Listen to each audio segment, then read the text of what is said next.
workshop ini tentang sekali lagi penulisan akademik atau academic writing yang menggunakan prinsip piramida untuk artikel jurnal dan disertasi. Nanti seperti apa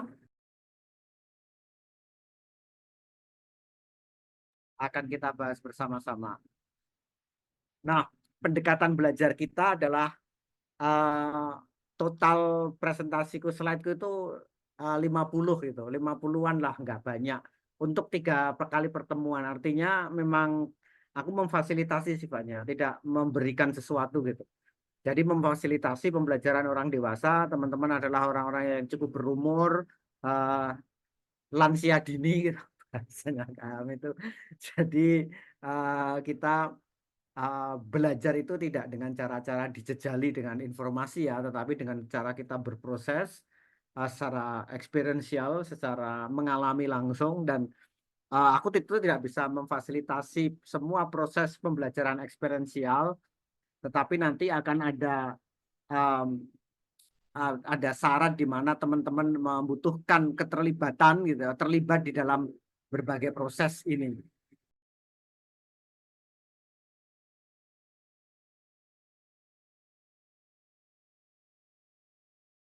Oh ya, aku kadang-kadang akan mematikan mikrofon karena di pinggir jalan pas pertigaan, jadi kadang ada suara motor dengan knalpot yang keras gitu.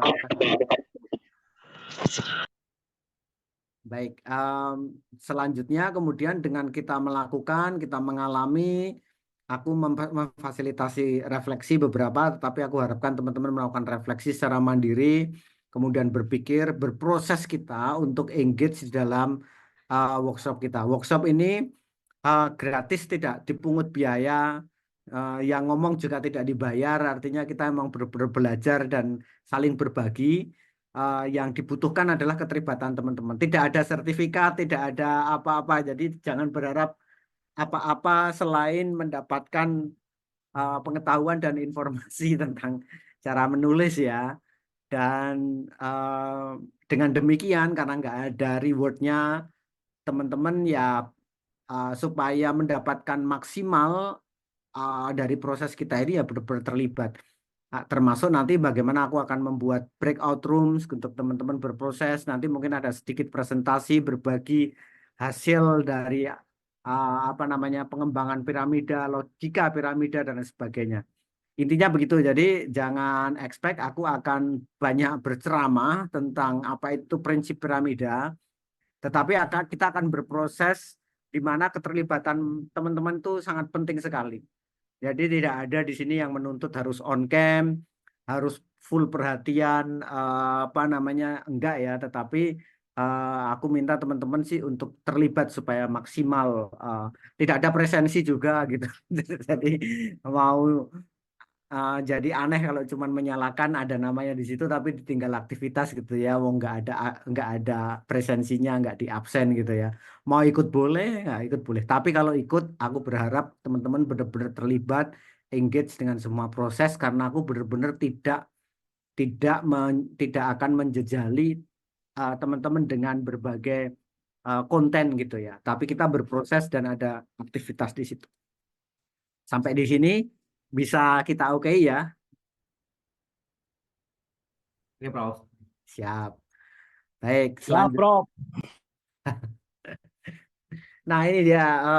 Kalau teman-teman bisa mendapatkan buku ini ya, The Principle, The Pyramid Principle, oleh Barbara Minto. Kalau teman-teman search di Google atau di YouTube, Minto, Piramida Minto, gitu, Minto Pyramid itu akan banyak menemukan. Banyak sekali workshop-workshop dengan menggunakan dengan prinsip piramida Minto ini berbiaya sangat mahal sekali gitu ya. Dan mereka hanya spill tipis-tipis gitu, yang luaran-luarannya aja gitu. Nah, aku bisa menemukan buku ini cukup tebal. Sebenarnya dia menulis untuk logical writing ya, bagaimana menulis secara logis. Logical writing, thinking and problem solving sebenarnya sangat sangat membantu kita dalam menulis. Sebenarnya buku ini tetapi digunakan lebih praktis di dunia bisnis dalam analisis bisnis oleh McKinsey dan anak perusahaannya. Seperti itulah kira-kira ya. Dan teman-teman nggak perlu baca bukunya. Kalau mau baca silahkan. Aku bantu mengunyahnya untuk teman-teman ya. Jadi aku bantu kunyahkan. Nanti kita berproses. Kalaupun nanti mau melihat langsung gitu ya bukunya ya bisa dilihat di buku ini bisa dicari atau kemudian tanyakan ChatGPT apa sih isi buku uh, apa piramida prinsip piramida dari Barbara Minto ini silahkan berproses sendiri. Sebagian kecil bagian depan dari buku ini tentang logical writing atau penulisan yang logis gitu akan kita kunyah dalam 3 kali pertemuan sore ini malam nanti sama besok sore kalau nggak salah ya seperti itu. Baik, perjalanan kita malam ini kita akan fokus kepada dasar pemikiran struktur, struktur piramida, kenapa kita menggunakan piramida, prinsip piramida ketika kita menulis, nanti alasannya apa. Kemudian di nanti malam kita akan membahas substruktur piramida itu. Ini penting biasanya nanti satu substruktur piramida akan menjadi satu paragraf. Nah, ide dalam paragraf itu seperti apa? Logik dalam atau logika di dalam paragraf itu seperti apa? Saling terkait dan pada akhirnya nanti akan membangun satu paragraf yang itu sangat powerful gitu. Tetapi kemudian bagaimana kita bisa dengan mudah menyusunnya. Nah, ini sangat menjanjikan sekali prinsip piramida nanti. Nah, piramida itu juga nanti tidak hanya satu substruktur saja, tapi piramida kecil berkait dengan piramida-piramida yang lain sehingga membentuk piramida yang besar atau konglomerasi piramida ide kita. Jadi nanti ketika teman-teman akan menulis latar belakang masalah misalnya, itu satu konglomerasi piramida. Cara menulisnya bagaimana? Itu nanti cara membangun struktur logika berpikirnya seperti apa, caranya menulis seperti apa itu sangat terbantu sekali dengan prinsip piramida ini. Nah, kemudian di pertemuan besok adalah benar-benar membangun piramidanya. Apakah nanti kita menggunakan dengan pendekatan top down atau pendekatan bottom up. Nah, ini nanti akan kita bahas besok. Jadi ini ketiga-tiganya saling berkesinambungan, tidak terpisah. Kalau ikut hanya sebagian-sebagian, pasti nanti akan ada gap yang kemudian tidak, oh kok bisa begini ya, melompat begini, atau ketika mengerjakan ini ada sesuatu yang missing karena apa namanya lepas dari periode sebelumnya. Makanya uh, aku sarankan sih terlibat teman-teman berproses dari awal sampai akhir mengikuti semuanya, semua babak dari workshop kita ini. Aku pikir itu ada pertanyaan sebelum kita lanjut ke intinya. Tidak ada ya. Baik. Belum, Kalau ada Prof. pertanyaan silahkan langsung bertanya. Gak usah resen, mungkin aku nggak lihat kalau resen. Jadi langsung aja open mic gitu, langsung menyela nggak apa-apa gitu, asal nggak rebutan aja. Jadi supaya kita, tapi kalau mau di chat room juga boleh. Nanti aku coba cek di chat roomnya seperti apa. Siapa yang bertanya, nanti akan aku respon. Aku pikir itu teman-teman, kita akan masuk kepada alasan atau reason sebenarnya mengapa kita menggunakan struktur piramida di dalam penulisan kita. Nah, coba teman-teman perhatikan ini. Ketika teman-teman melihat visualisasi ini, ya, sebenarnya apa yang ada di benak kalian nih?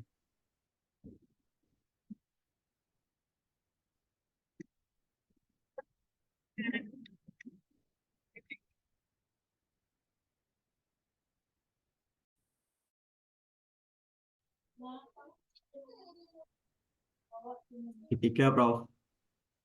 Gimana? Segitiga. Segitiga. Sama sisi. Oke. Oke, ada lagi yang lain? Domino, Prof. Gimana, Tante? Titik.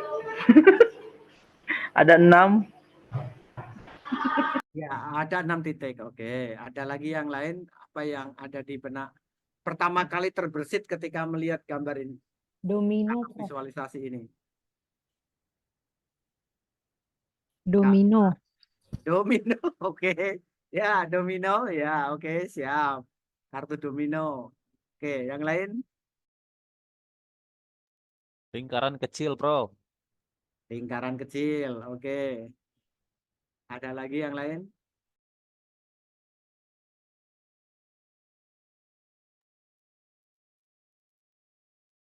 Satu lagi deh. Dadu, Prof. Dadu. Oke. Oke, dadu punya Endang seperti ini ya. Baik, bisa jadi salah dua sisi dadu gitu atau satu sisi dadu ya. Apapun itu yang teman-teman atau yang ada di benak teman-teman itu kan tadi cukup beragam ya. Apakah itu dadu atau apa ya. Tetapi sebenarnya membentuk satu unit kesatuan gitu. Nah, aku sebenarnya ingin menekankan ketika kita menulis itu lebih kepada kita care atau kita berpihak kepada pembaca. Itu penting sekali. Dan ketika pembaca itu membaca tulisan kita, cara kerja otak mereka itu cara kerjanya seperti ini. Ya. Sebenarnya pembaca atau kita lah itu cenderung memahami beberapa hal gitu ya, atau dalam hal ini visualisasi gitu, itu sebagai sesuatu yang berlangsung bersama-sama gitu. Jarang banget yang seperti Tante Feni bilang ini ada 6 titik gitu. Rata-rata kebanyakan seperti Kak Heri bilang ini segitiga, ini domino, ini dadu gitu. Jarang yang melihatnya 6 titik gitu, tetapi menjadi satu kesatuan. Maka kemudian kita cenderung melihat ini dua entitas yang berbeda. Apakah itu bagian dari domino, apakah itu bagian dari dadu, atau apapun itu ya, apa namanya apapun gitu, atau apa yang ada di benak kita apapun, kita cenderung melihat apa yang ada di visualisasi di depan kita itu menjadi satu kesatuan yang utuh gitu. Nah, sebenarnya ketika kita berhasil dalam tanda petik ya membangun di benak audiens atau pembaca kita, ide itu menjadi satu kesatuan utuh, mereka mulai membangun pola logis sebenarnya. Nah, coba sekarang apa namanya kita lihat, mari kita berada pada posisinya Heri yang melihat ini dua segitiga gitu. Yang kalau kita renungkan, coba kita ikuti cara berpikirnya Kak Heri. Di mana ini dua segitiga? Sudah ya? Sebenarnya ketika kita melihat ini dua segitiga, pemikiran kita itu bekerja dengan cara mengorganisir item-item yang kita lihat itu seperti memiliki takdir bersama. Memiliki takdir yang sama gitu ya. Karena kita ditakdirkan memiliki takdir yang sama gitu. Sehingga menjadi satu kelompok, menjadi satu kesatuan. Nah, ini dalam benak kalian nih, kita posisinya ada pada posisi Kak Heri. Dalam benak kalian, apa yang menurut kalian itu menakdirkan titik-titik ini menjadi satu kelompok? Apa coba? Silakan.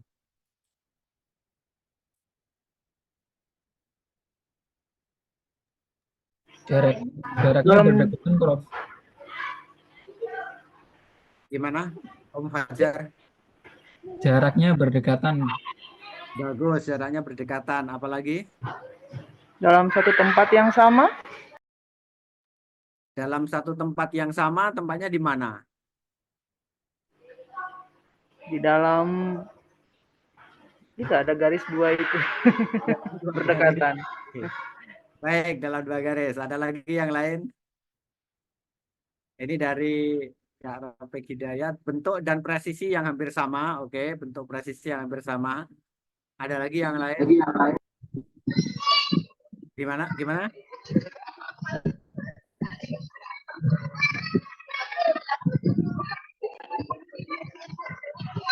teman-teman co-host bisa bantu nge-mute nggak? Ya, terima kasih. Baik. Jadi apa yang mentakdirkan ini menjadi atau tertangkap di benak kita ini adalah dua segitiga atau apapun ya, domino atau apapun. Itu karena ke 6 titik ini uh, merupakan dua kelompok yang berbeda dan yang mentakdirkan mereka bersama-sama atau memiliki takdir yang sama karena 3 titik memiliki kedekatan yang sama gitu. Karena mereka itu memiliki jarak yang relatif sama, maka mereka ditakdirkan satu kelompok. Iya enggak? Padahal kalau kita melihat uh, esensi dari visualisasi ini adalah 6 titik dalam yang berada di 2 garis gitu. Tapi coba kalau kita organisir secara urut gitu, kita nggak akan pernah melihat ini 2 entitas yang berbeda. Tapi karena ini mereka memiliki jarak yang relatif sama, maka mereka memiliki takdir yang sama, yakni ditakdirkan memiliki jarak yang sama satu sama lain, sehingga mereka itu satu kelompok. Seperti itu. Bisa ditangkap nggak? Ini masih jauh dari masalah tulis-menulis ya, tetapi uh, apa namanya, cara orang atau dalam hal ini pembaca ya, itu cenderung melihat beberapa ide atau ide itu menjadi satu kesatuan ketika mereka memang ditakdirkan bersama. Nah, ini yang nanti akan mendasari piramida kita. Seperti itu. Nah, bagaimana kita melihat berbagai hal sebagai unit-unit logis? Ya, pastinya sangat luas ya. Apa saja itu bisa sangat logis gitu. Sebenarnya. Tetapi kita cenderung selalu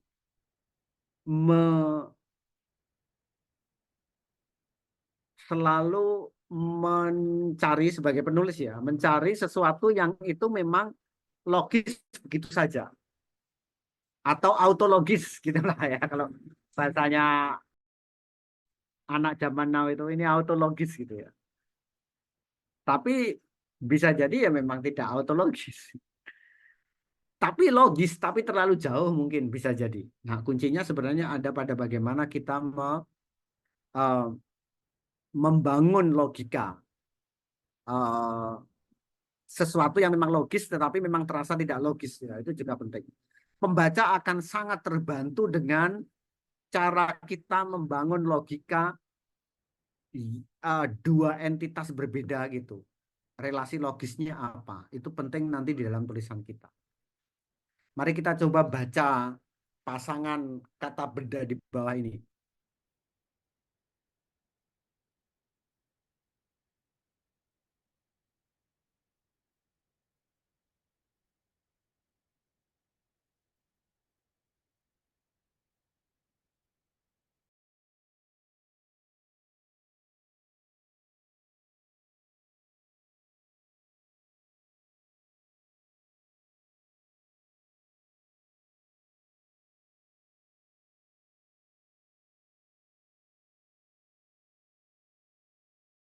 Dah ya. Baik, sekarang bayangkan situasi di mana keduanya terkait. Kan tadi merasa nggak terkait ya, nggak sih, teman-teman? Iya betul. Iya betul. Nah, sekarang kita bayangkan situasi di mana keduanya terkait. Misalnya, danau itu bisa menjadi tempat untuk melarutkan gula. Bisa nggak sih? Masuk akal nggak sih? Masuk akal. Aku naruh sepatu di atas piring gitu ya, masuk akal juga. Oke, baik, silakan. Coba bangun keterkaitan di antara keduanya. Silakan. Antara danau gula, sepatu piring, cewekku Daniel, dan seterusnya.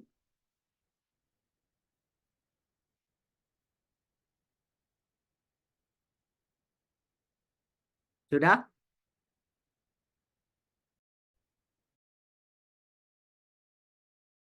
harus ada keterkaitan yang logis masuk akal di keduanya. Kalau jangan hanya ngapalin aja istilahnya seperti tapi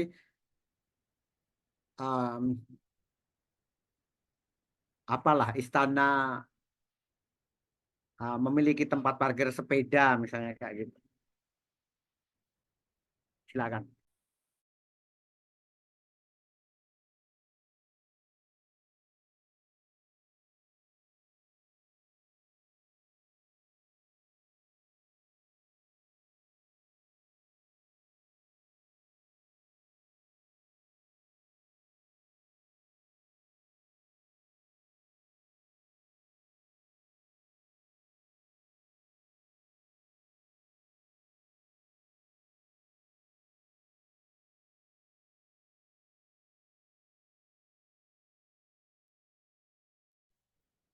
Harus urut, Prof. Atau bebas, Prof. Ya, bebas. Yang Boleh penting izin menjawab, Prof. jangan menjawab dulu. Oh, disimpan dulu.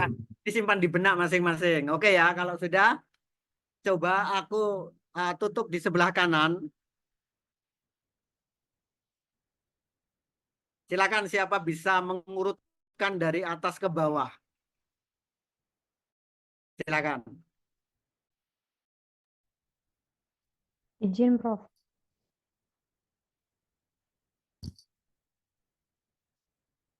Izin mengurutkan.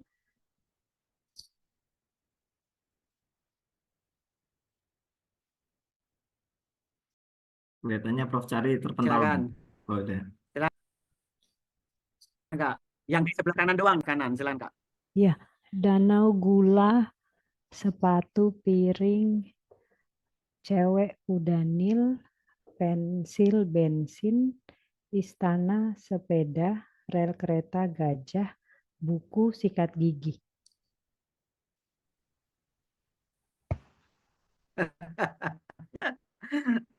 Oke, bagus. Yang lain?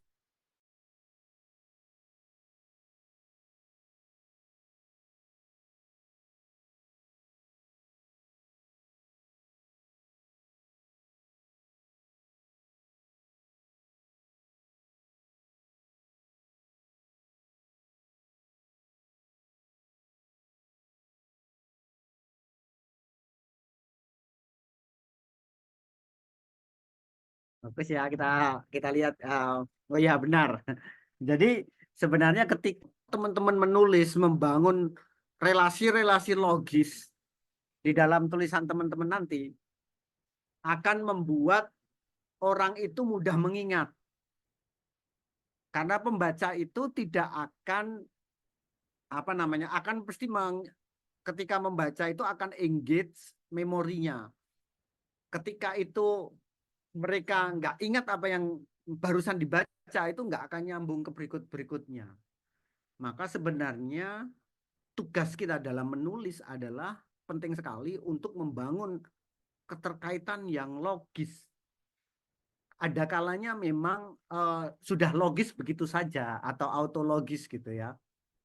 Tetapi harus kadangkala kita bangun logika yang mungkin bagi orang awam itu tidak. Ya, makanya penting sekali untuk di tulisan kita itu ada pola-pola keterkaitan yang logis. Nah, itu catatan penting ya. Kita sudah punya 2 poin. Yang pertama tadi adalah, atau kita berangkat dari cara berpikir pembaca kita. Ingat, kita berpihak kepada pembaca kita yang itu cenderung melihat satu kesatuan berbagai ide, ya. Dan ada pola logis selanjutnya. Nah, pola logis itu pentingnya di mana? Nah, seperti itu. Di sini apa yang menjadikan satu kesatuan yang mentakdirkan mereka bersama adalah jarak. Bukan warna, bukan jumlah ya, tetapi jarak.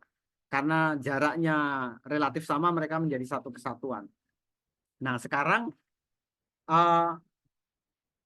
kita memanjakan lagi pembaca dengan cara membuat keterkaitan yang logis di dalam ide-ide kita. Lanjut ya. Kenapa itu terjadi? Karena bagaimana pembaca kita mengorganisir fenomena itu, apa yang dia baca, apa yang mereka baca di tulisan kita, sebenarnya mereka itu kan menghadapi fenomena. Kita menyajikan fenomena melalui tulisan kita.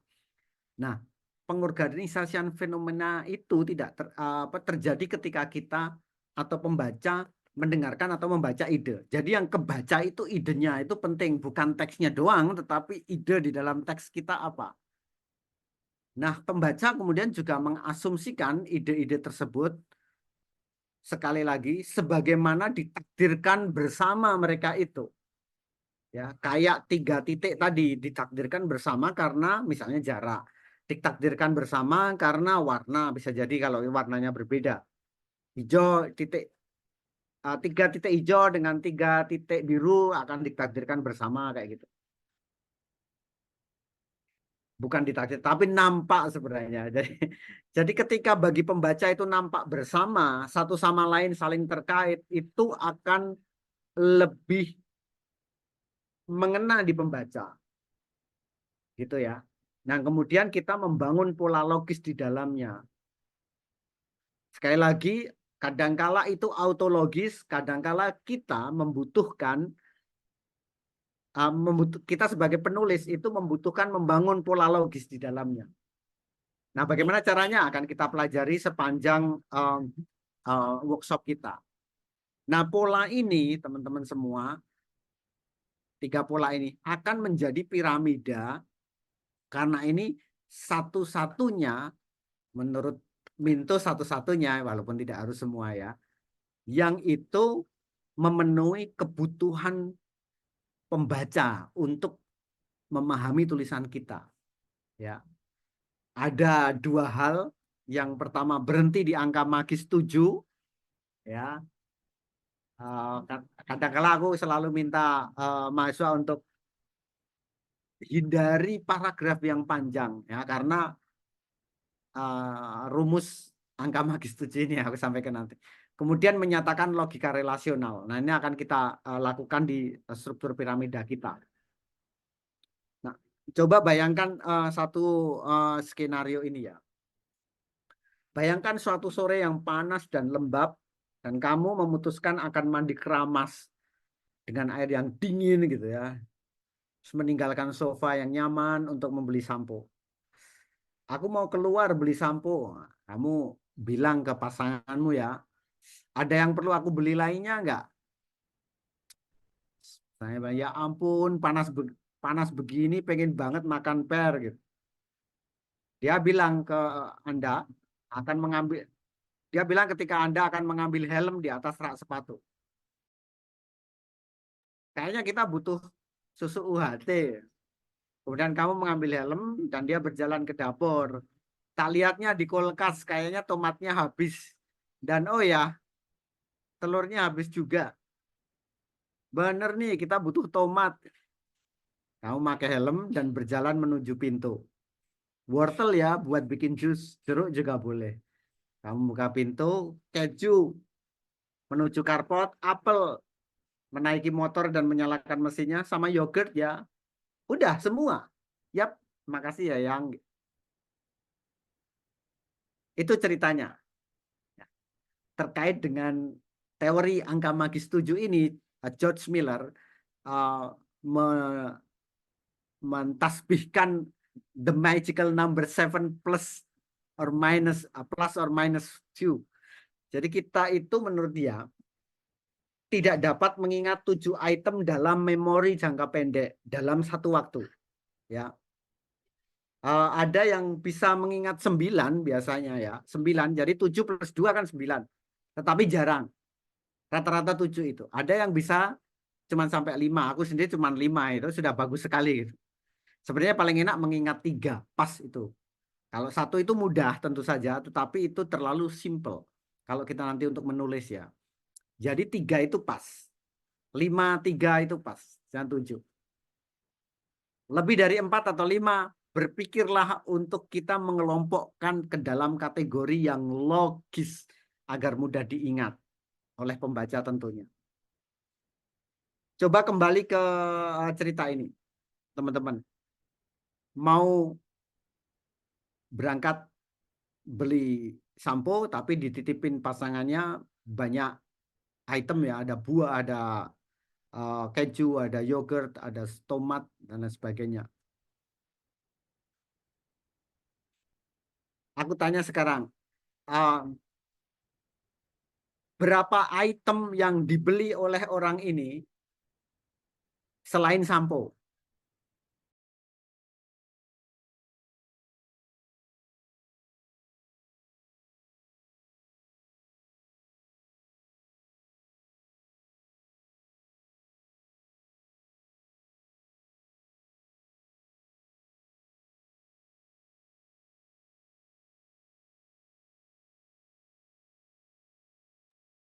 Boleh dicatruk deh.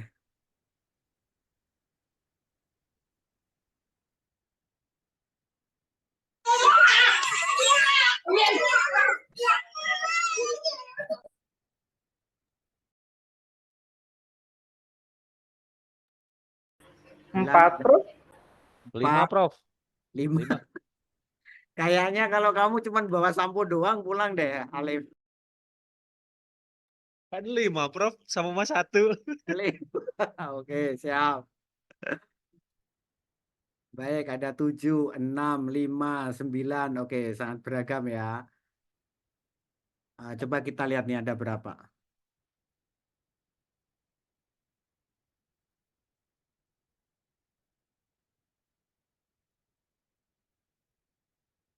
Dua, 3, 4, 5, 6, 7, 8, 9. Ada 9 item yang harus dibeli selain sampo. Nah, sebenarnya juga sama sih ketika kita membaca cerita tadi atau aku bacakan ceritanya lah. Teman-teman kan jarang yang bisa, yang tepat 9 hanya 1. Yang lain tuh ada yang 6, Alif 5, ada yang 4, ada yang pulang cuman bawa sampo doang gitu, nggak, akhirnya nggak bawa apa-apa gitu. Nah, coba misalnya dengan cara di mana ke-9 ini kan susah diingat gitu ya. Menurut teorinya Miller tadi, 7 plus 2 atau minus 2. Paling kita itu kebanyakan bisa 7 lah. Bagus gitu, udah bagus gitu. Tapi mungkin beberapa dari kita bisa 9, beberapa itu cuma 5. Tapi rata-rata bisa mengingat sampai 7. Ada 6 kadang ya, ada 8 kadang-kadang gitu. 9 ini kalau kita cara berpikirnya berbeda ya, daripada kita menghadirkan ke pembaca 9 item seperti ini, menyusahkan bagi mereka untuk mencernanya. Tadi aja ketika aku sajikan cerita suatu sore tadi, banyak yang nggak nangkap gitu. Bahwa itu 9 gitu. Ada yang 6, 5 sekali lagi ya. Dan ketika kita membacakan kita nggak bolak-balik gitu, jarang. Biasanya pembaca itu membaca dari atas ke bawah. Penting sekali untuk ide kita itu terus diingat-ingat ketika perjalanan pembaca kita itu berjalan terus turun gitu.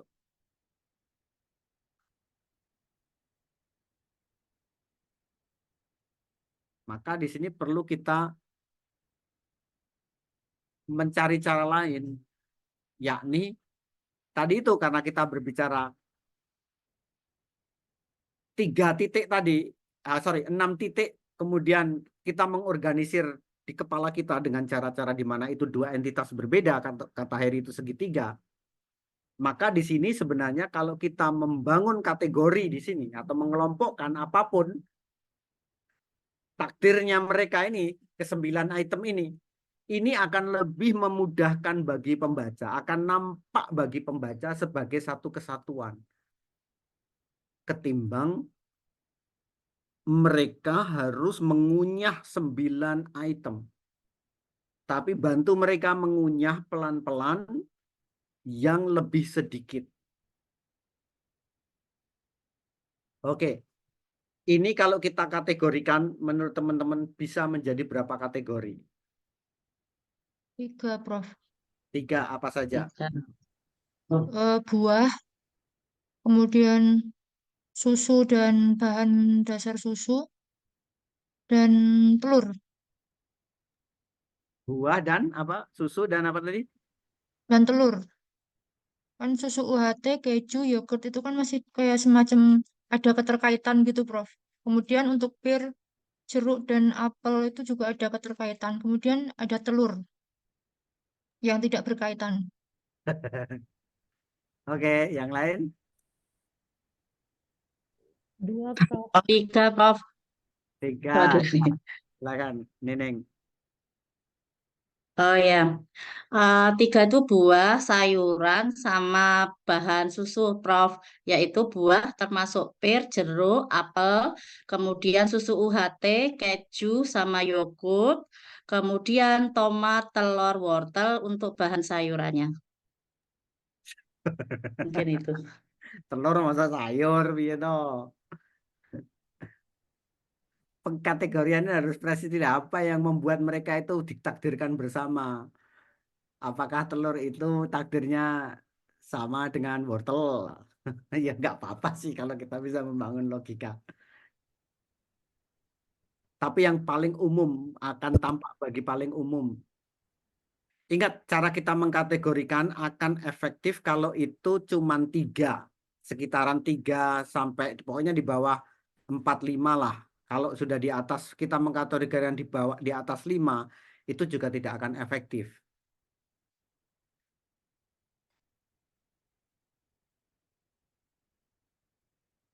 Ini ya, kalau kemudian 9, satu kategori di bawahnya ada 9 itu nggak efektif. Paling enak itu 3 sebenarnya. Paling enak bagi pembaca juga 3. Kalau kita mengkategorikannya di atas 3, ya oke. Nggak apa-apa kalau memang harus ya. 4-5 nggak masalah. Tapi kalau di atas itu sebaiknya kita berpikir untuk memecah. Gitu.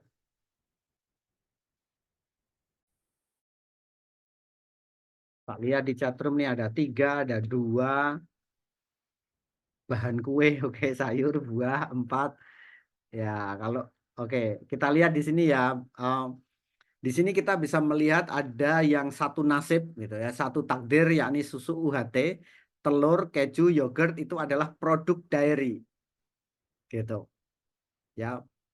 Makanya tidak aku bilang susu karena ada dairy. Telur termasuk dairy. Gitu ya. Kemudian ada buah. Buah itu ada per, jeruk, apel. Itu masuk kategori buah. Sayur itu tomat dan wortel. Nah, di sini kita bisa melihat bagaimana ke-9 item tadi sebenarnya memiliki atau bisa kita kategorisasikan berdasarkan takdir mereka untuk bisa bersama-sama. Nah, pembaca itu di otaknya sebenarnya mengekspektasikan, mengharapkan adanya pengorganisasian ide-ide seperti ini. Di mana beberapa ide di dalam tulisan kita itu memang bernasib sama, memiliki takdir bersama bahwa aku ditakdirkan sebagai buah gitu. Sampai di sini bisa diikuti nggak? Aman, Prof. Aman ya. Ini masih alasan kenapa kita menggunakan struktur piramida. Nah, selanjutnya selain kita kemudian melakukan kategorisasi yang kalau bisa tidak lebih dari 5, hati-hati dengan angka 7 kalau terlalu banyak. Pembaca juga kesulitan mencerna, maka bertahanlah di antara 3-4 gitu. Apa namanya kategorisasinya. Kecuali memang harus terpaksa benar-benar memang harus 7, memang harus 8. Tetapi ingat apa namanya kita selalu bisa kok membaginya gitu. Kalaupun tidak, kalau lebih dari 9 udah itu akan kesusahan bagi pembaca.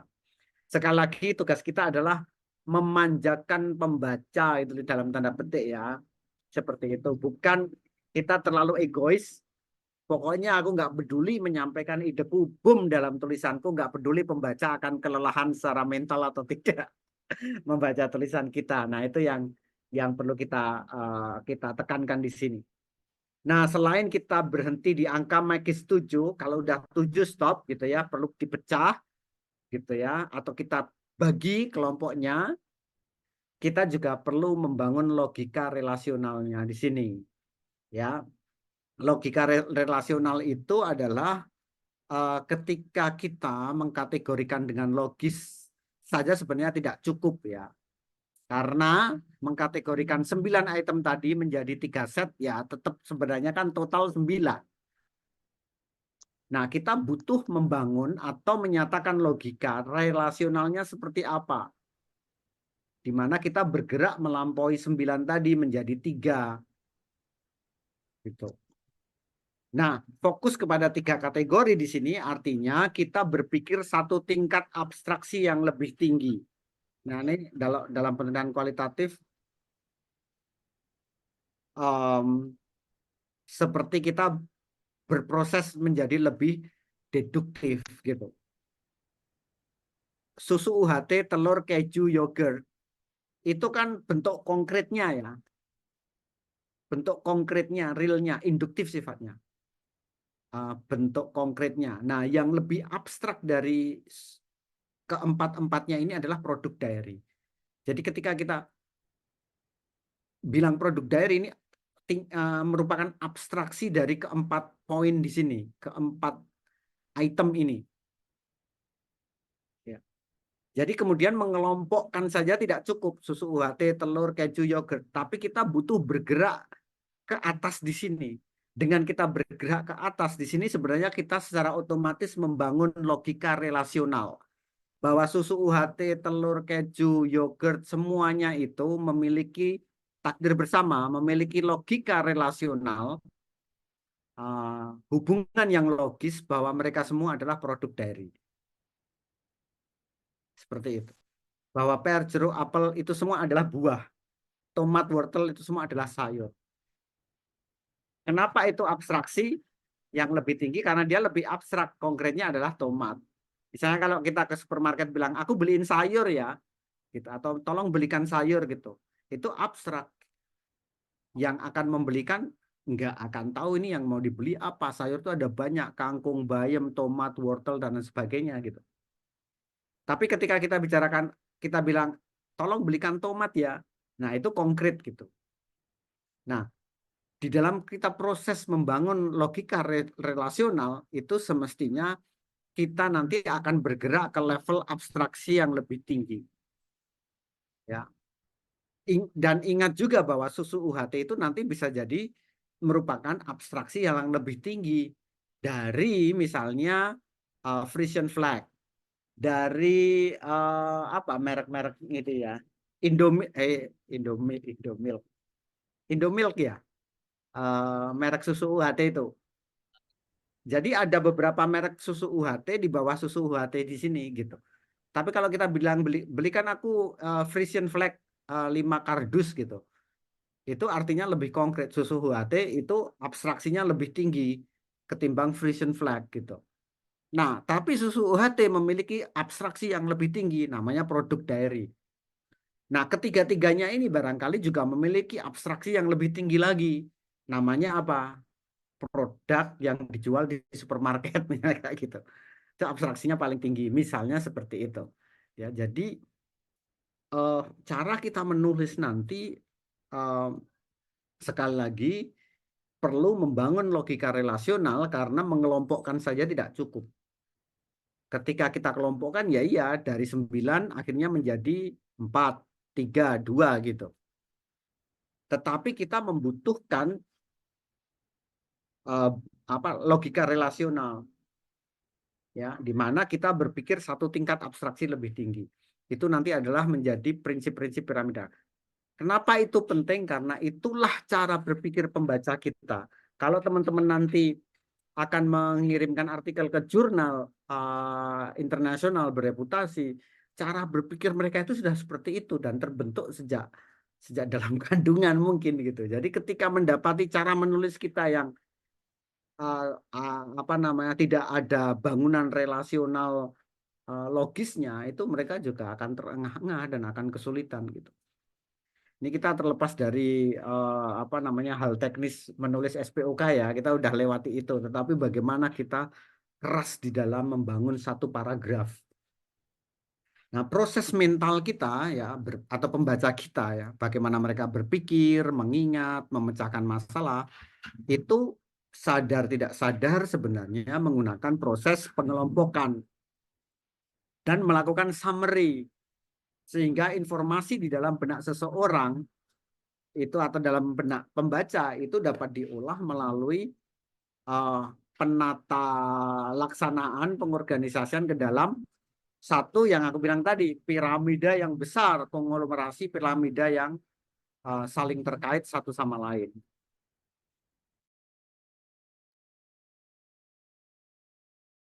Disinilah kemudian kalau kita sudah bilang konglomerasi piramida, apa yang aku maksud dengan konglomerasi piramida itu piramida kecil tersusun sedemikian rupa menjadi piramida yang besar gitu. Nah, itu konglomerasi piramida. Dan cara bekerja kita adalah mengurutkan ide dari atas ke bawah. Di mana kita akan mengendalikan sekuen dari sentral pada saat menuliskan ide. Misalnya, kenapa penelitian kita ini menarik? Kenapa penelitian kita ini urgen untuk dilaksanakan? Kalau tidak, dunia akan meledak. Apalah gitu. Kalau dunia akan gonjang-ganjing kalau kita tidak melakukan riset ini. Sebenarnya begitu kalau di latar belakang masalah kan. Itu sesuatu yang sentral dan kita kemudian akan memulai ide utamanya apa. Kemudian diikuti oleh ide-ide pendukung atau supporting ideas gitu. Ide-ide yang mendukung ide-ide utama kita. Nah, ini aku harus jujur terus terang, jarang sekali aku temukan penulis disertasi yang aku lihat, aku uji atau aku bimbing yang bekerja dengan cara-cara ini, di mana ada ide utama dan kemudian didukung oleh ide-ide pendukung gitu untuk memperkuat. Kadangkala bahkan justru dalam satu paragraf itu ada lebih dari satu ide utama. Itu ibaratkan kita ngunyah makanan tuh ngunyah beras gitu, keras banget kan, nggak enak, di mulut nggak enak, di perut nggak enak. Semestinya kita harus masak supaya itu sudah matang gitu ya, dan pembaca itu mudah mengunyahnya gitu.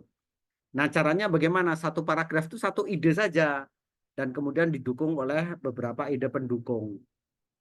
Itu mari coba kita lihat ini ya, paragraf ini. Minggu lalu aku ada di Jogja, tahu sendiri betapa kasualnya kota ini kan. Dan kami makan siang di angkringan, tahu nggak? Dalam 15 menit, aku melihat 15 orang, kalau nggak pakai kaos oblong, ya pakai celana jeans. Kalau kamu jalan-jalan di perkantoran di Malang, jarang banget bisa melihat orang yang nggak memakai sneaker dan celana jeans. Dan pastinya baju nyantai sudah bertahun-tahun menjadi pemandangan di Jakarta. Oke, kalau ini satu paragraf gitu, apa yang ada di benak kalian?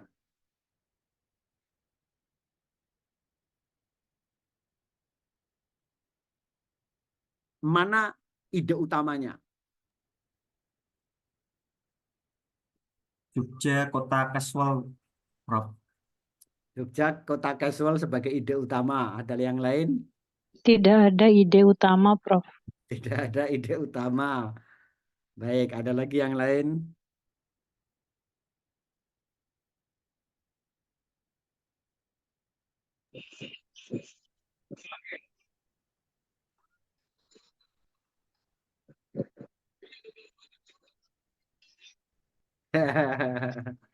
Ya, betul. Ini tidak ada ide utama. Ya, karena semua bicara tentang detail. Apa yang merangkum dari kesemuanya itu tidak ada. Kalau tidak ada ide utama, semuanya ini adalah ide utama. Bisa jadi begitu. Atau bisa jadi ini detail semua gitu.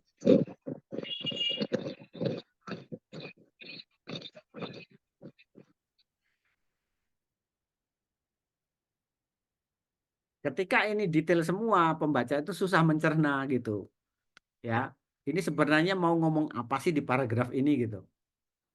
Ini nggak ketangkap.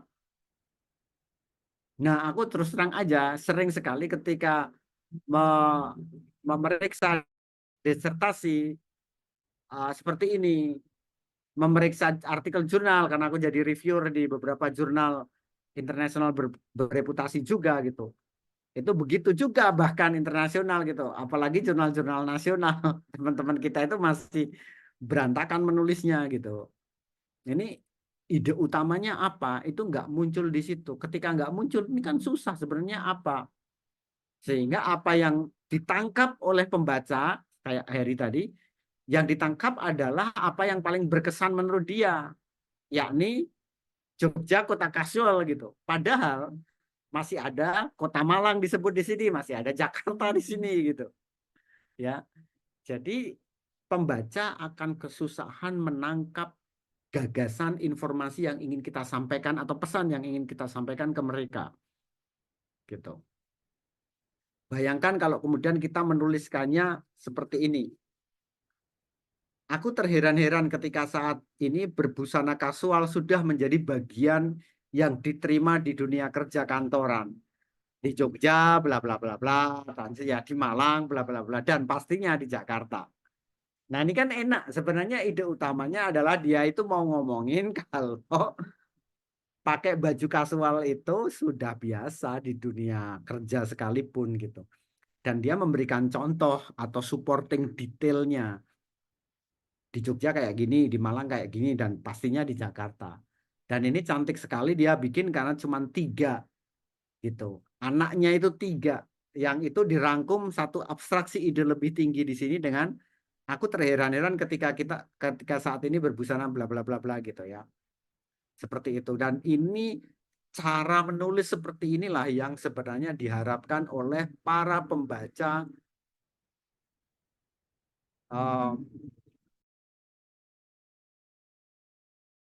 ya dalam hal ini adalah penguji disertasi, juga mungkin reviewer jurnal gitu, seperti artikel jurnal itu yang diharapkan cara menulis tiap paragraf seperti ini dibandingkan dengan cara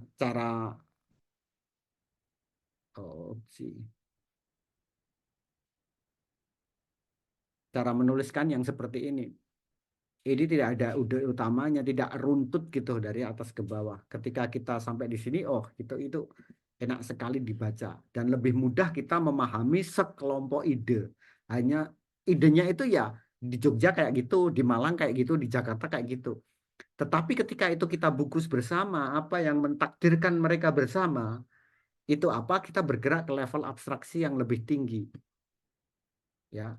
Sehingga pembaca itu sebenarnya jauh lebih mudah memahami tulisan kita ketika kita memberikan kerangka kerja untuk menjustifikasi relasi antar ide. Ya, karena pembaca itu selalu mencari koneksi itu. Apa sih koneksinya gitu ya? Pakai jin kaos oblong di Jogja, apa sih koneksinya? Hal yang sama dilakukan di Malang gitu ya. Atau di Malang pakai sneaker dan celana jin. Di Jakarta kayak gitu, apa sih sebenarnya koneksi itu, ide-ide itu semua gitu di dalam tulisan kita. Nah, pembaca itu selalu mencari itu gitu, sadar nggak sadar gitu. Kalau kita tulisannya nggak membantu mereka mencerna itu, ya mereka akan kelelahan gitu. Maka kita perlu membuat framework, membuat kerangka kerja. Caranya adalah dengan menggarap bagian atas tadi. Ada buah, ada sayur, ada produk dairy. Kalau di sini yang ke atasnya adalah berbusana kasual menjadi bagian yang diterima di dunia kerja kantoran di kota-kota besar misalnya kayak gitu. Karena kita bisa menambahkan seperti itu atau apalah gitu ya. Tetapi bahwa kita menyampaikan keheranannya di mana orang memakai pakaian kasual itu menjadi bagian yang sudah bukan lagi tabu, bukan lagi enggak dianggap enggak hormat gitu ya, sudah hal yang biasa gitu. Nah ini kan sebenarnya satu level abstraksi yang lebih tinggi dari informasi atau detail-detail di Jogja, di Malang dan di Jakarta. Nah kalimat pertama di atas ini kalau kita sampaikan di depan di atas, jangan di tengah, jangan di belakang gitu ya. Untuk academic writing, tapi kalau untuk penulisan yang lain silahkan. Tapi kalau di academic writing, pasti pembaca mengekspektasikan kalimat pertama adalah kalimat yang memadahi ide utama kita, yang menjadi kerangka kerja untuk melihat-lihat di bawah-bawahnya kayak apa. Gitu. Jadi disinilah kita perlu membungkus semua secara bersama-sama. Dibungkus Jogja, Malang, Jakarta itu ringkesnya apa gitu ya. Kemudian abstraksinya apa menjadi ide utama dalam satu kalimat. Jangan khawatir kalau memang masih susah mencerna, karena ini sebenarnya kan reason kenapa kita menggunakan piramida. Tapi nanti dengan piramida akan sangat terbantu sekali dan sangat mudah untuk mengerjakannya. Oke, mengurutkan ide dari atas ke bawah, dari ide utama ke supporting detail di bawahnya. Itu bisa dilakukan seperti ini. Ya. Itu oke. Oke banget ya, membantu pembaca. Tapi mari kita lihat paragraf ini. Ini sudah dari atas ke bawah gitu ya. Diberikan gaji yang setara, perempuan tuh lebih parah dalam menghabiskan gaji mereka daripada sebelumnya. Ketika gaji itu tidak setara ya. Jadi idenya adalah sebaiknya memang perlu ada selisih besaran gaji. Bukan setara antara rata-rata pendapatan perempuan dan laki-laki. Itu ide utamanya. Kemudian ada 3 supporting detail di sini. Gaji yang setara artinya setara gaji untuk pekerjaan yang sama atau gaji yang setara untuk nilai pekerjaan yang sama. Menafsirkan salah satu artinya salah satu di antara keduanya. Memaksakan pimpinan untuk bertindak berdasarkan kepentingan mereka atau mengakhiri praktek-praktek karyawan laki-laki yang mengekang. Apa perasaan kalian membaca tulisan ini?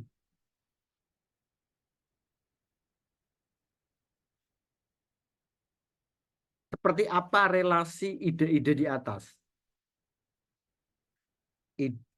Ide utama, kemudian ide-ide 3 ide pendukung di bawahnya. Seperti apa relasinya?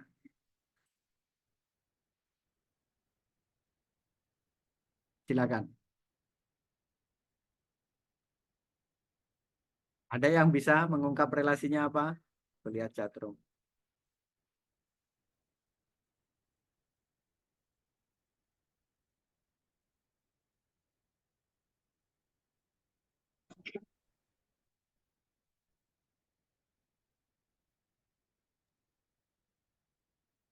Susah.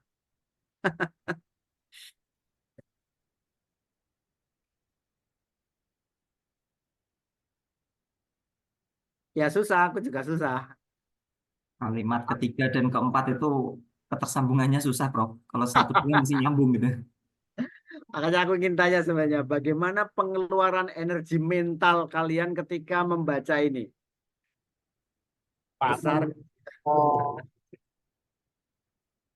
seperti kelelahan gitu ya. Membaca ini kok susah banget karena apa? Karena relasi-relasi idenya itu nggak ada gitu, atau susah banget gitu. Nah, sedangkan pembaca secerdas apapun itu, orang yang memiliki intelektual tinggi sekalipun itu tidak memiliki energi mental yang besar untuk membaca, itu perlu diperhatikan di situ. Ya. Kita harus tahu bahwa mereka itu cenderung mengelompokkan dan meringkas ide-ide. Dalam rangka apa? Dalam rangka mengingatnya itu perlu kita garis bawahi. Sehingga pengelompokan dan ringkasan harus selalu siap sedia, selalu instan ada di sana. Disajikan dari atas ke bawah dalam struktur. Meskipun pada awalnya cara berpikir kita itu dari bawah, dari susu, UHT, dari telur, dari yogurt, keju, mungkin dari sana. Ini semua apa sih? Oh, ini semua adalah produk dairy. Tomat sama wortel, ini apa sih? Oh, ini sayur. Kita dari bawah gitu. Tetapi pada akhirnya kita akan menuliskan ide kita itu dalam satu paragraf dari atas ke bawah. Gitu. Ide utamanya apa yang akan berperan memayungi, berperan sebagai framework, sebagai kerangka kerja untuk ide-ide di bawahnya. Gitu. Ya. Kenapa? Karena sekali lagi relasi itu penting antar ide itu. Walaupun kita mungkin sudah dari atas ke bawah, tapi jika tidak memiliki relasi antar ide di dalam satu paragraf, yang terjadi adalah kelelahan mental pembacanya. Sekali lagi, dan pembaca yang secerdas apapun itu memiliki keterbatasan energi mental untuk membaca. Mereka itu nggak punya banyak, jadi itu perlu diperhatikan gitu loh. Apalagi pembaca khalayak umum nanti. Itu pikirkan untuk mengurutkan ide dari atas ke bawah gitu ya. Tetapi mereka itu merupakan satu kelompok, ditakdirkan satu kelompok, dan ada ringkasan yang memayungi di atasnya. Seperti itu. Meskipun bekerjanya awalnya dari bawah ke atas, tetapi kita akan mulai menuliskan dari atas ke bawah.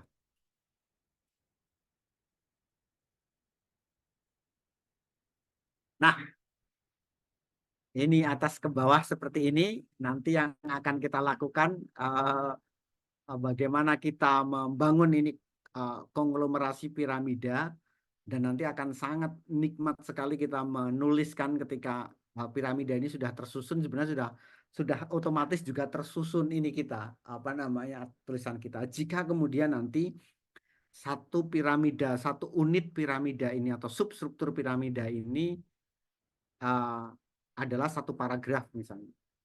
Bayangkan kalau ini latar belakang masalahku gitu. Aku udah punya satu paragraf pengantar, satu paragraf pengantar kedua, 1, 2, 3, 4, 5, 6, 7, 8, 9, 10, 11, 12, 13, 14.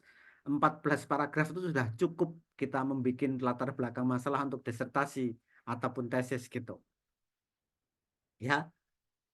Tetapi bagaimana keseluruhan latar belakang masalah itu satu kesatuan ide, dan di dalamnya itu adalah ide-ide yang saling terkait, memiliki relasi yang logis, itu akan enak sekali nanti dibaca pembaca. Sebenarnya itu ide kita. Begitu ya teman-teman. Ada 3 aturan nih yang perlu kita bahas nih ketika kita bergerak dari mengurutkan ide dari atas ke bawah. Tapi kalau kemudian kita berpikirnya, tadi kita bilang dari bawah ke atas, itu yang akan mendasari cara kerja kita di piramida. Jadi nanti teman-teman di piramida itu akan bergerak, sebenarnya aku nggak pikir dari atas, berpikirnya dari bawah ke atas, tapi bekerjanya dari atas ke bawah. Nanti akan sifatnya iteratif. Iteratif itu kayak mundar-mandir, ke atas, ke bawah, ke atas, ke bawah. Sudah turun, nanti perlu kita meninjau lagi naik ke atas, perlu memperbaiki lagi. Jika kita terus bekerja di piramida ini, nanti ketika sudah fix dan kita happy dengan penampakan piramida, tinggal kita pindahkan aja kupas-kupas ini menjadi paragraf, jadi otomatis gitu. Tinggal nanti kalau furniture itu tinggal kita menghaluskan gitu ya, mengamplasnya, kemudian mempeliturnya gitu, memberi cat warna gitu, jadi cantik ininya tulisan kita. Nah, kalau tadi kita mengurutkannya dari atas ke bawah, sekarang cara berpikir kita kebalik dari bawah ke atas ya, dengan struktur piramida ini. Nah, di sini ada 3 aturan ya, ada 3 rules yang harus kita perhatikan. Cek apakah ide-ide kita terkait satu sama lain. Jangan sampai terpecah-pecah seperti tadi, nggak ada kaitannya. Sehingga dapat membentuk kelompok piramida. 3 aturan itu, aturan pertama adalah semua ide di semua level dalam piramida harus membentuk ringkasan ide-ide yang itu dikelompokkan di bawah ringkasan tersebut. Jadi lakukan abstraksi untuk menciptakan ide baru apa gitu, yang berasal dari kelompok di bawahnya. Kembali ke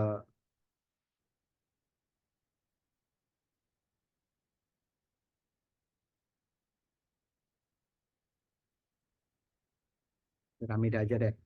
Oke, di sini ya ada 3 ide di sini. Kita berpikir dari bawah itu adalah ini yang 3 tadi apa? Per, jeruk sama apel ya. Per, jeruk sama apel, ada 3. Kita berpikirnya dari sini. Apa yang kita punyai? Kemudian kita akan berpikir satu abstraksi lebih tinggi untuk menentukan yang di atas ini apa. Ya. Jadi ini akan menjadi kalimat utama di dalam paragraf kita. Kemudian ada kalimat-kalimat yang itu mendukung kalimat utama. Selalu hanya ada satu ide utama dalam setiap paragraf. Begitu, ya. Nah, aturan pertama di sini adalah ide di setiap level piramida itu dalam bentuk ringkasan ide-ide, satu level ya. Dan kita perlu melakukan satu abstraksi atas ide-ide yang ada di bawahnya. Gitu. Bisa ditangkap nggak di sini?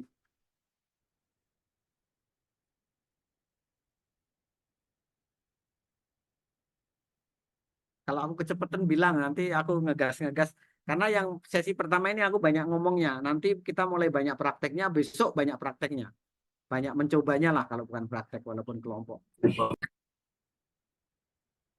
Bisa diikuti ya.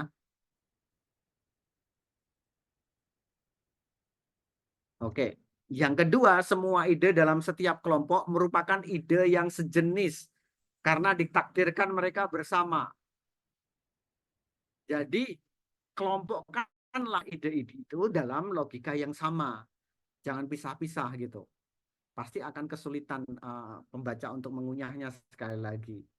Sekali lagi kalau aku mau balik ke sini tadi, ini ketiga-tiganya ini harus memiliki logika yang sama, bahwa mereka ditakdirkan menjadi satu kelompok. Ya, jangan ada sayur, misalnya tadi apa ya, tomat, wortel, telur gitu. Ya bisa jadi ya kalau kita membangun logika. Karena kuncinya sih logika sih, teman. Logika itu harus hadir di depan pembaca gitu. Kalau terlalu nyempal gitu, ya susah, terlalu lepas gitu ya. Kalau tidak, tugas kita nanti untuk membangun itu. Nah, itu kan tidak menurutku tidak mudah ya. Lebih baik bagaimana itu memang satu kelompok. Gitu ya. Jadi selain kita bekerja dari 1, 2, 3 ini adalah satu kelompok, kemudian kita membuat abstraksi yang lebih tinggi, pastikan ide-ide yang satu level ini sejajar ya, satu level ini memiliki logika relasional. Alias mereka satu jenis nih di nomor 2 ini. Nah, untuk yang aturan ketiga, semua ide dalam tiap kelompok harus diurutkan secara logis. Nah, ini yang belum disampaikan. Sehingga menjadi bangunan argumen yang spesifik. Mengapa urutannya demikian? Misalnya, deduktif. Itu ada premis mayor, minor, kemudian kesimpulan. Nanti akan kita bahas lah di slide-slide selanjutnya. Kemudian ada kronologis. Pertama, kedua, ketiga gitu. Makanya kalian sering melihat satu paragraf atau ide di mana penulis akan menuliskan ada 3 langkah untuk melakukan lompat jauh. Pertama, misalnya gitu. Mengambil ancang-ancang, kedua berlari, ketiga apa, keempat apa gitu ya, kayak gitu. Jadi itu adalah bagaimana kita mengurutkan secara logis berdasarkan kronologinya gitu, atau berdasarkan strukturnya. Misalnya struktur kota ya, ada Jogja atau kota besar lah, Jogja, Malang, Jakarta, Medan, itu adalah kota-kota besar di Indonesia misalnya kayak gitu. Perbandingan paling penting, kedua nggak begitu penting, ya ketiga nggak begitu penting gitu ya. Jadi pembaca itu bisa merasakan urutannya gitu.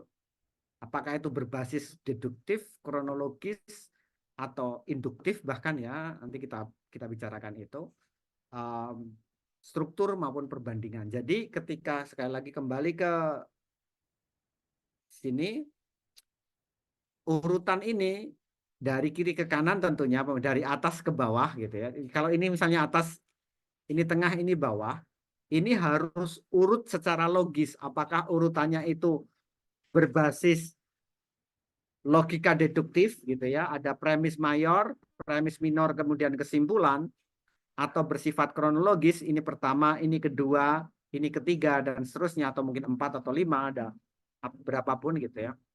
Itu cara kita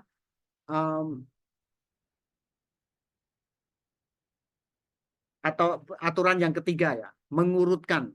Jadi nanti ketika teman-teman menulis, sekali lagi, lakukan abstraksi membuat ide utama setelah kita mengelompokkan ide-ide kecil. Kemudian yang kedua, tiap kelompok itu pastikan kelompok ide itu merupakan ide-ide yang memiliki takdir yang sama. Yang ketiga, urutannya harus logis. Bagaimana kalau kemudian yang terjadi 3 aturan ini tidak bisa dipenuhi salah satu, maka atau salah satu kita langgar, maka sebenarnya menjadi indikasi ada cacat di dalam pemikiran di tulisan kita. Atau ide kita memang belum sepenuhnya berkembang di paragraf itu. Nah, ini perlu dilihat dulu gitu ya. Atau kemudian ide-ide tersebut tidak terkait satu sama lain. Tentu saja pesannya akan kabur bagi pembaca kita. Ini maksudnya apa? Enggak jelas. Maka 3 aturan itu harus benar-benar diperhatikan dan dipenuhi 3-tiganya, enggak hanya salah satu. Masih teoretik ini? Ada yang mau ditanyakan enggak?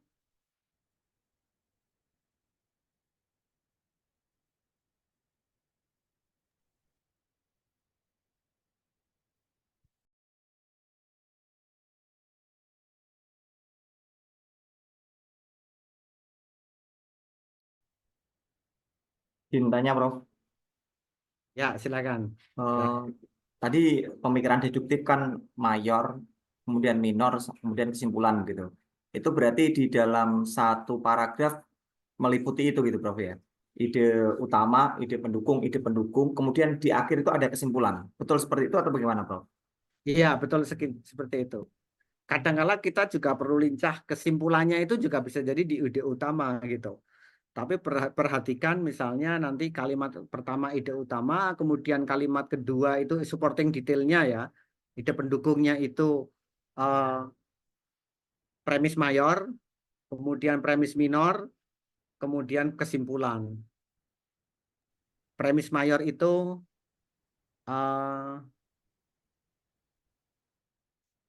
Socrates adalah semua manusia itu mati. Itu premis mayornya. Semua manusia itu mati. Premis minornya itu Socrates adalah manusia. Kesimpulannya Socrates mati.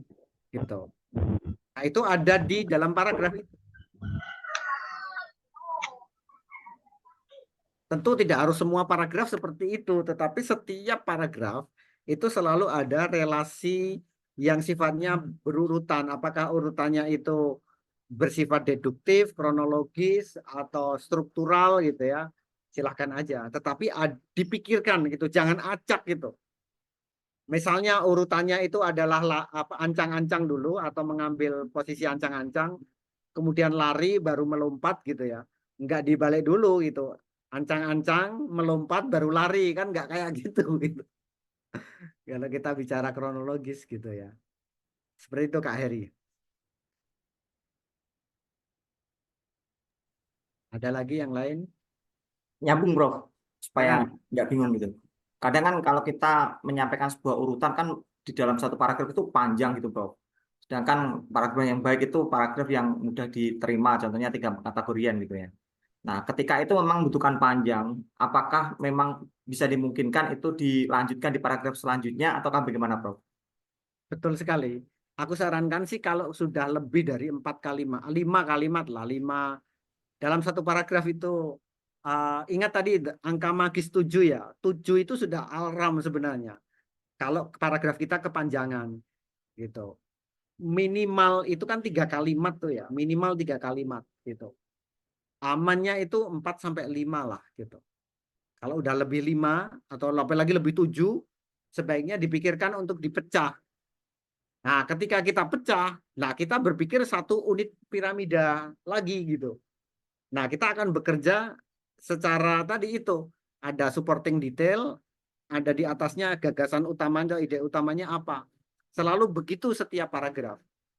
Gitu. Tetapi hubungan antara paragraf ini aku mungkin dengan piramida mungkin lebih lancar ya, lebih punya bayangan konkret gitu.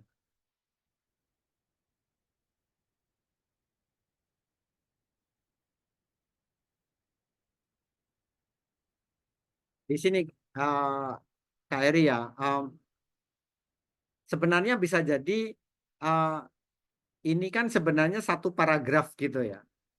Tetapi ini masih bisa kita pecah menjadi 3 paragraf gitu pada akhirnya gitu. Kan begitu. Nah, ini silahkan nanti apa namanya, pada akhirnya yang tadi itu 1 paragraf dan terlalu panjang, pada akhirnya akan kita pecah menjadi 3 paragraf atau 2 atau berapapun gitu. Silahkan gitu. Gitu sih Kak Eri. Oke, terima kasih, Prof. Ya, ada lagi yang lain? Ketika memecah jangan hanya asal memecah ya. Ketika memecah berarti nanti dia akan jadi piramida tersendiri dan 2 piramida ini memiliki hubungan. Di atasnya memiliki abstraksi yang lebih tinggi lagi gitu. Jangan lepas logikanya. Seperti itu.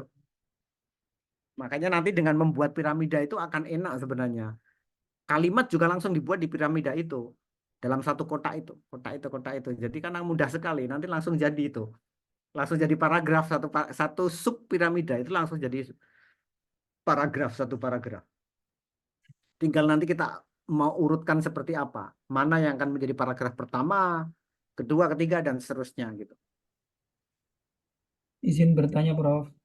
Ya, silakan Om Fajar. Tadi yang ketiga kan aturannya semua ide tiap kelompok diurutkan secara logis ya, Prof. Ya, ada deduktif, kronologis, struktur, dan perbandingan itu harus ada itu semua atau milih salah satunya, Prof. Maksudnya poin ketiga itu milih deduktif aja atau kronologis aja atau semua itu harus ada gitu, Prof, dalam sebuah karya tulis kita. Kadangkala beberapa ide itu bisa diurutkan dengan beberapa jenis urutan ya, tetapi kita pilihlah sejak awal itu satu saja. Aku mau mengurutkan secara kronologis nih gitu. Atau memang ini sifatnya kronologis, jadi kita harus mengurutkan kronologis gitu. Karena memang itu kejadiannya kemarin, hari ini sama yang akan datang, otomatis kan kita mengurutkan secara kronologis gitu. Apakah kronologisnya dari masa lalunya atau dari masa yang akan datang. Tapi kan urutannya tetap logis gitu. Jangan dimulai dari yang hari ini, terus kita kemudian bicara yang besok, kemudian bicara yang akan datang, apa yang sudah lalu gitu. Kan nggak enak di pembaca gitu. Gitu maksudnya. Jadi pilihlah di antara beberapa jenis apa namanya urutan tadi di prinsip ketiga itu apa namanya salah satu. Oh ini kayaknya logis ya, logika deduktif deh gitu. Ya udah kita mainkan gitu. Oh ini logika induktif atau struktural gitu. Ya udah kayak gitu. Ada lagi yang lain? Ya, terima kasih, Prof. Nampaknya saya kalau dipikir-pikir kemarin pakai kronologis, Prof, ya, karena model itu pertama kali muncul sampai sekarang dan masih penerapan di Indonesia dengan adanya PPKG itu. Gitu ya, Betul. Prof. Iya, misalnya kamu meneliti tentang SEM gitu ya, dan bagaimana kehadiran SEM di Indonesia itu. Itu misalnya kita akan menyajikan di beberapa paragraf nih. Misalnya periode awal masuk gitu ya, itu tahun berapa sampai tahun berapa, itu bisa digambarkan secara kronologis nanti. Terus kemudian nanti paragraf kedua ketika itu ini, dan di situ ada yang kronologis lagi. Jadi ide-ide besarnya bisa jadi kronologis dan ide-ide di dalam setiap paragraf itu juga kronologis juga bisa. Seperti Baik. itu. Kalau mau bercerita tentang sejarahnya SEM masuk ke Indonesia atau diadopsi sebagai model pembelajaran dalam pendidikan jasmani misalnya kayak gitu. Seperti itu sih. Siap, siap. Ada lagi yang lain? Sudah pukul 5. Baik, kalau tidak ada, ini agak keras karena kita baru berbicara tentang alasan kenapa kita pakai pakai prinsip piramida. Ya itu tadi, karena sebenarnya simple. Kita ingin memanjakan pembaca. Jangan membuat pembaca itu menderita oleh tulisan kita. Itu big no-no gitu ya. Nggak boleh banget gitu. Jadi kita akan membaca, ingat kita akan jangan egois banget nih. Yang penting aku menuangkan teks tulisan di situ gitu. Nggak peduli pembaca akan terseok-seok, akan kehabisan energi mentalnya membaca kita. Nah itu jangan sampai seperti itu. Itu ide dasarnya penulisan kita yang efektif. Nah apalagi nanti ketika teman-teman akan mempublikasikan di jurnal internasional di mana para penjaga gawangnya adalah penjaga gawangnya memiliki cara membaca yang mereka dididik sejak kecil itu seperti itu gitu. Kita jadi nggak relate banget dengan mereka. Seperti itu sih teman-teman. Nah, disertasinya nanti juga akan atau tesisnya atau karya tulis teman-teman menjadi akan lebih powerful sekali ketika dibaca itu enak sekali runtut gitu. Satu konglomerasi piramida untuk latar belakang masalah gitu. Mungkin konglomerasi piramida untuk bab 2 gitu. Bagaimana kita mengelompok-ngelompokkan berbagai teori gitu. Kemudian sub-sub teori gitu, konsep-konsep, definisi dan sebagainya. Kalau dengan piramida kita susunnya nanti akan mudah sekali dan akan terorganisir ide-ide kita dan akan sampai ke pembaca dengan enak karena sekali lagi sekedar mengulang, pembaca itu membutuhkan atau membaca dengan secara nggak sadar itu berdasarkan pengelompokan gitu dan mereka akan mencari relasi logisnya. Kalau itu nggak ada, udah menguras energi gitu ya. Seperti itu teman-teman. Sekali lagi yang tadi aku sampaikan baru beberapa orang, ini lengkap nih sudah 30-an orang. Aku sampaikan bahwa workshop ini workshop sukarela hanya untuk mengisi liburan gitu ya. Tetapi diorganisir oleh teman-teman apa namanya yang kebetulan aku menjadi promotornya. Ada Endang, ada Fajar, ada Heri, ada Flora, ada Feni, ada Alif ya. Mereka mengorganisir pertemuan ini dan ini tidak ada presensinya, tidak ada absennya, nggak ada nilainya, nggak ada sertifikatnya, nggak ada uang pengganti pulsa, nggak ada honor bagi narasumber. Jadi ini benar-benar hanya kita ingin belajar bersama gitu. Cuman aku memberi catatan bahwa kalau ini tidak diikuti secara penuh nanti akan putus gitu. Kita baru bicara kenapa pentingnya kita menggunakan prinsip piramida dalam kita menulis. Nanti malam kita sudah akan masuk caranya menulis bagaimana gitu.